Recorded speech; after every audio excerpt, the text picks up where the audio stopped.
Selamat berjumpa kembali dalam mata kuliah Grafika Komputer pada semester ganjil 2023-2024. Hari ini kita akan membahas topik yang berjudul transformasi tiga dimensi. Sebetulnya pada dasarnya ini mirip dengan transformasi sebelumnya, transformasi dua dimensi. Hanya beban komputasinya menjadi lebih tinggi karena kita berada pada ruang tiga dimensi. Pada bagian ini kita akan membahas topik-topik dasar dari transformasi tiga dimensi, di mana perkuliahannya dibagi menjadi dua bagian, yaitu bagian pertama dan nanti kita akan masuk bagian kedua. Topik-topik yang dibahas bisa dilihat pada slide selanjutnya. Pada kuliah kali ini kita akan membahas pendahuluan mengenai penggambaran tiga dimensi, kemudian kita akan membahas translasi, pergeseran, kemudian skala dan rotasi pada sumbu utama. Pada dasarnya transformasi tiga dimensi ini untuk bagian pertama merupakan transformasi dasar yang perlu diketahui karena ini menjadi basic atau fundamental dari transformasi yang lebih kompleks pada bagian yang kedua. Mari kita akan teruskan perkuliahan pada hari ini, yaitu transformasi tiga dimensi bagian yang pertama. Nah, sebagai gambaran pada transformasi tiga dimensi ini kita menggunakan sumbu koordinat tiga dimensi, yaitu sumbu X, sumbu Y, dan sumbu Z. Sebuah titik dalam ruang tiga dimensi dituliskan sebagai secara horizontal yaitu X, Y, Z1. Jadi perhatikan penambahan elemen keempat angka 1 tersebut. Kemudian transformasi tiga dimensi dituliskan sebagai X aksen, Y aksen, Z aksen 1 sama dengan X, Y, Z 1 dikalikan dengan matriks transformasi umum. Nah, matriks transformasi umum tiga dimensi tentunya memiliki ordo yang lebih besar daripada yang dua dimensi. Di sini kita lihat bahwa matriks transformasi tiga dimensi itu 4 kali 4 atau 16 elemen. Nah, nanti kita bahas pada bagian selanjutnya setiap elemen kegunaannya apa, manfaatnya apa. Nah, kita akan lihat dulu dasar-dasar koordinat tiga dimensi yang saya pikir para mahasiswa atau para pendengar atau penonton sudah tahu yang dimaksud dengan tiga dimensi adalah tiga dimensi secara komputasi, ya. Secara fakta tidak, karena layar kita tidak tiga dimensi. Tapi scene kita atau visual kita merasakan itu tiga dimensi. Ya, jadi pada dasarnya layar kita tidak tiga dimensi tapi dua dimensi, ya, tapi dibuat visualisasi dalam bentuk tiga dimensi. Oke, bagian pertama kita akan lihat. Seperti tadi disebutkan, kita tidak menggunakan dua sumbu koordinat tapi pakai tiga sumbu koordinat. Ada sumbu X, sumbu horizontal, ada sumbu Y, sumbu vertikal, dan ada sumbu Z, sumbu miring. Ya, ini bisa berganti-ganti. X-nya bisa horizontal, ya bergantung. Ini hanya simbolisme aja, sehingga kita bisa sepakat dalam proses perhitungan. Nanti dalam soal-soal pun demikian bisa dilihat perbedaan-perbedaannya. Nah, kemudian ada namanya bidang tiga dimensi. Tadi kita lihat ini sumbu koordinat tiga dimensi, sumbu X, sumbu Y dan sumbu Z. Ya. Nah, ini menunjukkan juga bidang. Nah, ini yang perlu kita tahu. Ada bidang XY yang diwakili oleh atau dibatasi oleh sumbu X dan sumbu Y. Ada bidang YZ yang dibatasi sumbu Y dan sumbu Z. Ada bidang XZ yang dibatasi oleh sumbu X dan sumbu Z. Jadi kalau dalam dua dimensi kita hanya mengenal garis X, garis Y, garis Z, ya. Tapi dalam bidang tiga dimensi kita kenal yang namanya bidang, ya. Bidang atau objek dua dimensi bidang XY, YZ, dan XZ. Ya. Dalam penulisan seringkali digambarkan seperti aturan jempol ya, di mana sumbu Z itu untuk bagian yang vertikal, sumbu Y itu bagian yang horizontal, dan X yang miring. Jadi ini bisa juga dianalogikan demikian. Nah, selanjutnya kita akan lihat sebuah titik di dalam sumbu tiga dimensi. Ya. Tentunya di sini perlu pemahaman atau kemampuan visual ruang space dari para mahasiswa. Ya. Sekali lagi dikatakan bahwa layar kita nggak tiga dimensi, layar kita dua dimensi. Tetapi penggambaran bisa menunjukkan tiga dimensi. Coba perhatikan gambar yang tertera di layar. Ya.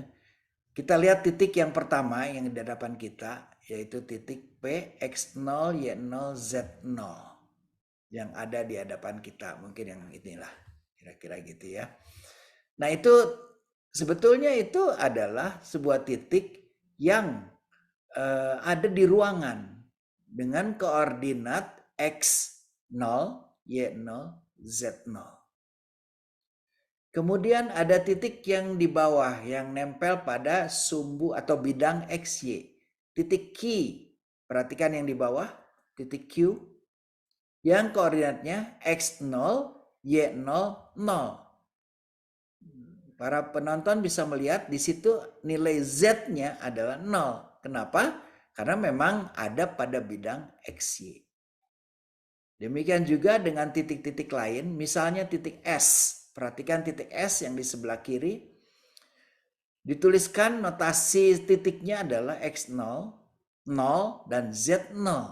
Jadi ada angka 0 di tengah, itu menunjukkan bahwa nilai Y-nya adalah 0.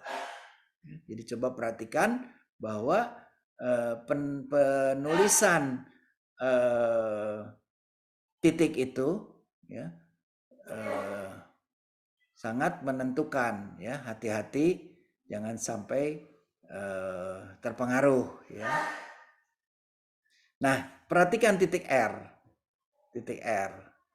Titik R kita lihat 0, Y0, Z0 ya. Kenapa R ada angka 0 di situ? Karena nilai X-nya adalah 0.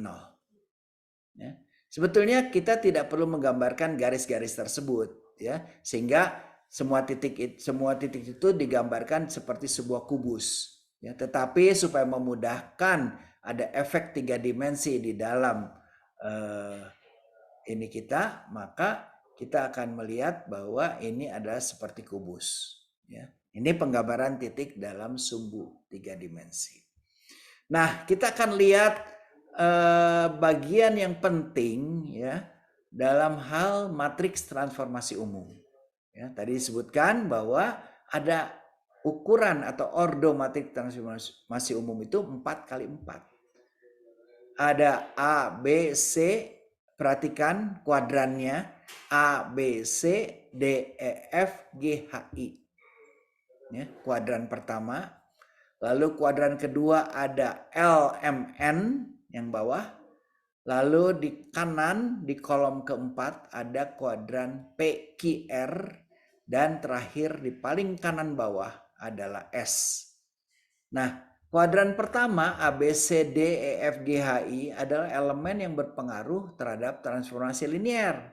Terhadap rotasi, refleksi, scaling, ya, itu berpengaruh di situ. Sedangkan LMN adalah elemen untuk translasi, untuk pergeseran dari objek. Sedangkan PQR, nah ini nanti akan berpengaruh pada kuliah yang ke-9, di mana kita akan belajar namanya proyeksi dan perspektif. PQR itu angka-angka atau elemen dalam matriks transformasi umum yang akan berpengaruh untuk proyeksi dan perspektif. Dan ada S. Nah perhatikan nanti akan diberikan gambaran. S itu adalah elemen untuk namanya overall scaling. Tapi A, B, C, D, E, F, G, I juga ada untuk scaling yang disebut dengan local scaling. Nanti kita lihat pada slide selanjutnya. Nah, kita akan lihat sekarang operasi transformasi yang kita lakukan. Pertama adalah translasi 3D. Ya. Translasi 3D.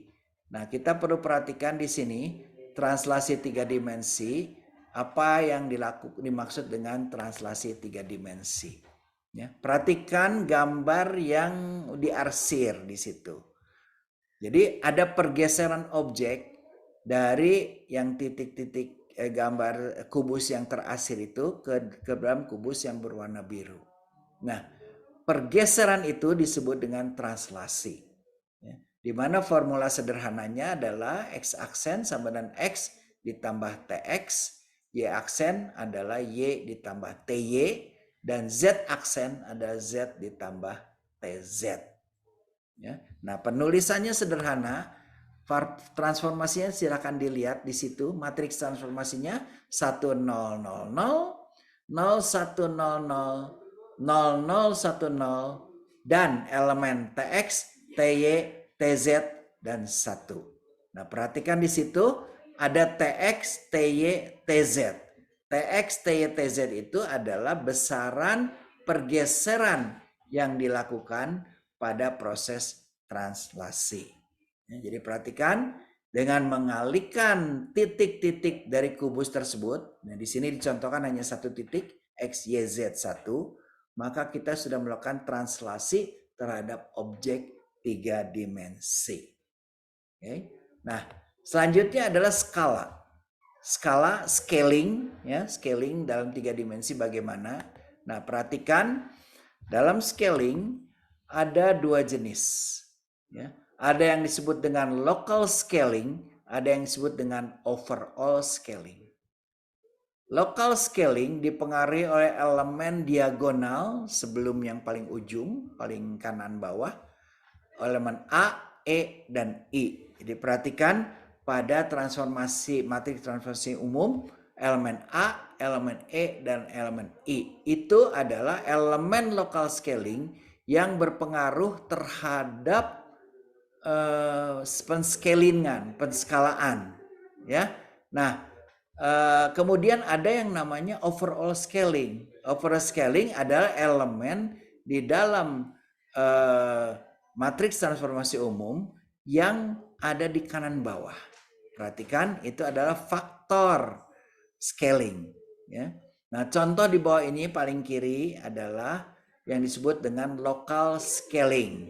Local scaling, di situ kita perhatikan sepertiga nilai A-nya, nilai E-nya setengah, dan nilai I-nya 1. Ya, itu namanya local scaling. Jadi elemen A, elemen E, elemen I.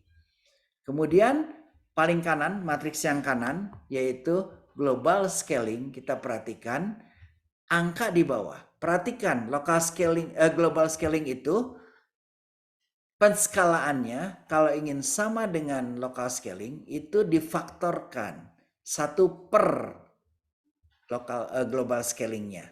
Jadi kalau ingin memperkecil di local scaling kita isi AEI-nya setengah, setengah, setengah.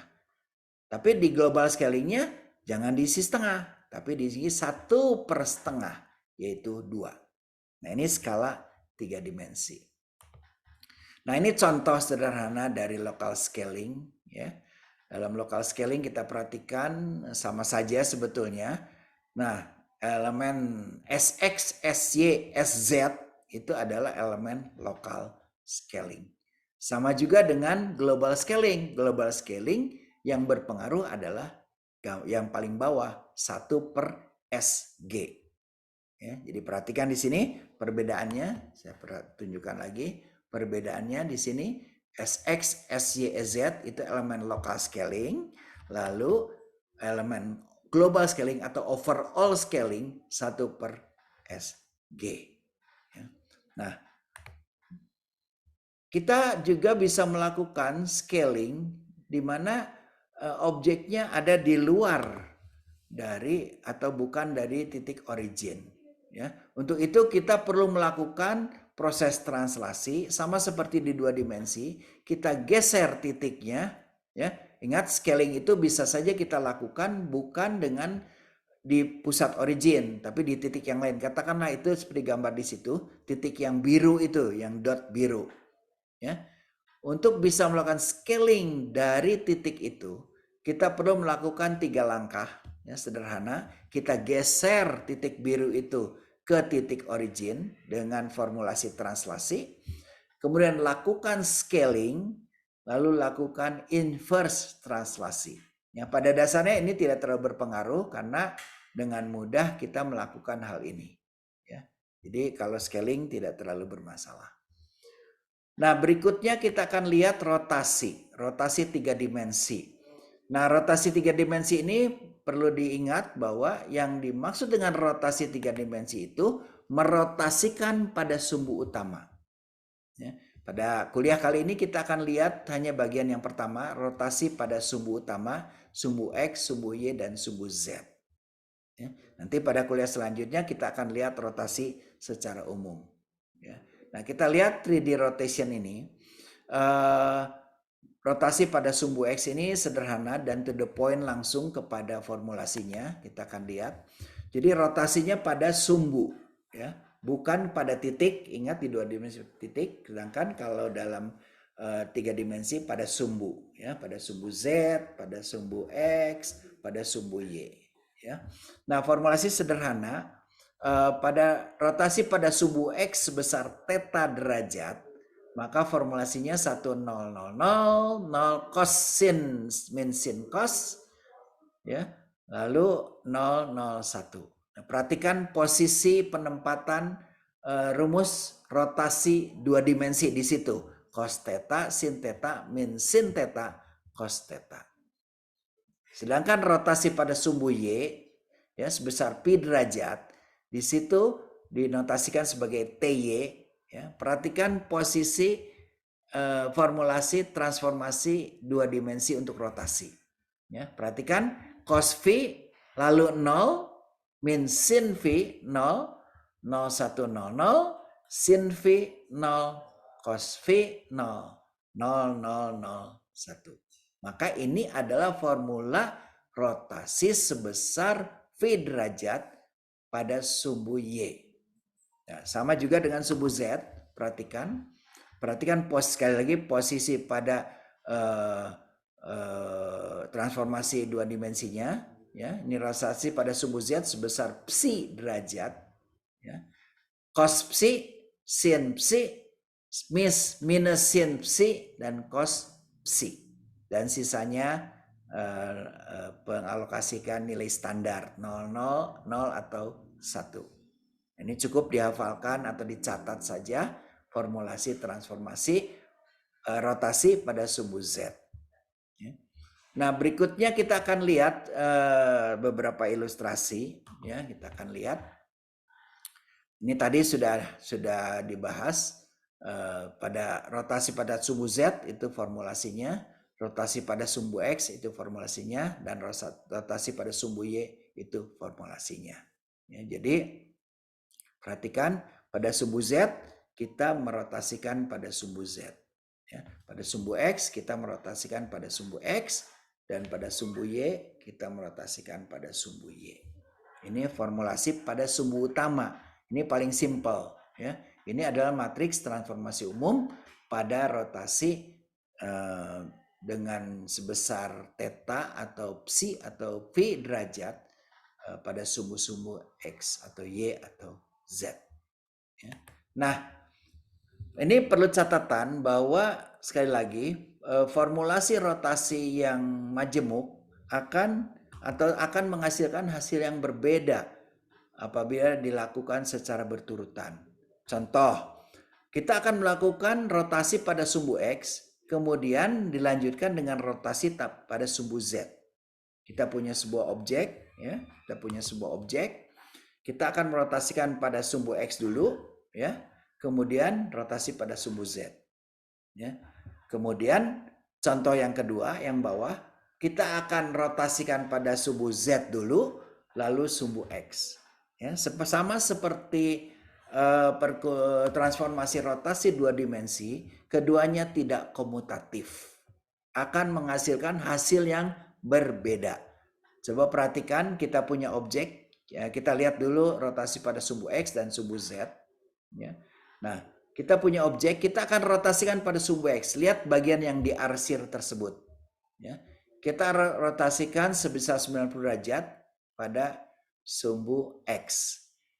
Itu akan menghasilkan objek yang di tengah. Ya. Bayangkan kita punya objek, ya, kita punya objek, kita rotasikan pada sumbu Z, pada sumbu X, maaf. Ya, maka hasilnya adalah gambar yang di tengah. Kemudian objek tersebut dirotasikan pada sumbu Z. Ingat, objek yang kedua yang di tengah dirotasikan pada sumbu Z. Ya, itu akan menghasilkan gambar yang ketiga. Ya. Nah, itu kalau kita rotasi pada X, sumbu X dilanjutkan dengan sumbu Z. Sekarang bagaimana dengan rotasi Z dulu baru X? Ya, kembali ke objek yang sama, lihat ilustrasi yang di bawah. Di situ kita rotasikan pada sumbu Z. Ya, maka hasil rotasinya adalah gambar yang di tengah bawah tersebut. Itu objek hasil rotasi pada sumbu Z. Sedangkan selanjutnya itu dirotasikan pada sumbu X, maka hasilnya adalah yang paling kanan bawah itu. Jadi coba perhatikan gambar yang atas, yang di kanan, di kolom kanan, yang atas dan yang bawah. Beda atau sama? Kalau kita perhatikan itu hasilnya berbeda. Jadi sebagai catatan bahwa rotasi pada tiga dimensi itu tidak komutatif. Itu kesimpulannya. Nah, selanjutnya kita akan lihat latihan. Ya, latihan kalian bisa kerjakan menggunakan Excel sama seperti yang pernah saya berikan informasinya. Misalkan begini. Dalam scaling, diketahui sebuah objek P dengan koordinat berikut. Ya, ini angka, koordinat angka. Ya, kalian bisa menggunakan Cabri 3D untuk memvisualkan. Ya, nanti kita akan bahas secara khusus Cabri Express, Cabri 3D untuk visualisasinya. Titiknya 001. Sebetulnya nilai X, Y, Z-nya 001, 201, 231, 031, 000, 200, 230, 030. Sedangkan elemen keempat satu itu karena akibat kita harus menggunakan transformasi homogen 3 dimensi, menambahkan elemen angka 1 di kolom keempat. Nah, tugas para mahasiswa adalah menggambarkan objek tersebut. Objek ini sangat sederhana, ya, tentunya tidak sulit untuk digambarkan, bukan objek yang kompleks. Nah, permintaan kedua adalah lakukan local scaling terhadap objek P dengan faktor skala X, Y, Z nilainya setengah, 1/3, dan 1. Dengan mudah tentunya kalian bisa melakukan perhitungan setengah, 1/3, dan 1 sebagai bagian dari matriks transformasi umum komponen atau elemen A, elemen E, sama elemen I, ya, yang diagonalnya itu. Nah, dengan mengalihkan matriks transformasi umum itu dengan objek tadi yang di atas, ya, objek P, maka kita akan dapatkan koordinat objek baru. Ya, karena ini mudah, ya, penskalaannya. Tentunya penggambarannya juga tidak terlalu sulit. Ya. Nah, bagian nomor 3, lakukan overall scaling. Ya, di sini melakukan overall scaling nilai faktornya 2. Perhatikan tadi di penjelasan, kalau faktornya 2, 1/2 jadinya. Nilai S-nya adalah 1/2. Ya. Silakan dicoba nanti dengan Excel, dengan Cabri untuk bisa mendapatkan hasilnya. Ini latihan scaling. Kemudian latihan rotasi. Ini objek yang hampir sama, ya. Objek hampir sama, objek Q, ya, Q dengan nilai-nilai koordinat yang hampir sama. Yang pertama, gambarkan objek tersebut. Yang kedua, lakukan rotasi terhadap Q sebesar, ini dibuat rotasi dengan sumbu yang rotasi pada sumbu utama dengan sudut rotasi yang mudah, minus 90 derajat. Ya. Jadi kalau kita punya objek Q, kita putar 90 derajat pada sumbu X, maka kita bisa mendapatkan koordinat baru. Ya, objek Q. Gambarkan hasilnya. Dan ini bisa ditafsirkan setelah 2, lakukan 3. Tapi kalau Anda menafsirkan tidak dilakukan langkah kedua, tapi objek asli lakukan langsung langkah ketiga, nggak masalah. Ya. Tapi kalau ini dibilang berurutan, maka Anda harus lakukan langkah kedua dulu, dapat angka, dapat hasil, lalu lakukan langkah ketiga dari hasil dari langkah kedua. Ya. Nah, langkah ketiga juga sederhana, hanya rotasi pada sumbu Y dan menentukan koordinat objek baru dan gambarkan hasilnya. Ya, tentunya ini tidak terlalu sulit untuk perhitungan karena kita punya bantuan Excel, dan untuk visualisasi kita bisa pakai Cabri atau objek atau tools lainnya untuk 3 dimensi. Nah, berikutnya nanti pada kuliah selanjutnya kita akan masuk ke dalam transformasi 3 dimensi bagian kedua. Ya, ini agak sedikit kompleks karena kita akan melakukan rotasi pada sumbu yang sembarang. Kemudian akan melakukan refleksi dan transformasi majemuk, gabungan rotasi, refleksi, scaling, dan sebagainya. Lalu kita akan berlatih seperti tadi. Ya, saya kira demikian kuliah kita pada hari ini. Semoga bermanfaat dan silakan jangan lupa dilakukan latihan-latihannya. Jangan menganggap bisa ya, latihan ini dicoba. Ya, kalau udah dicoba, lalu kita lihat visualisasinya. Oke, terima kasih atas perhatian para mahasiswa. Sampai berjumpa di pertemuan berikutnya.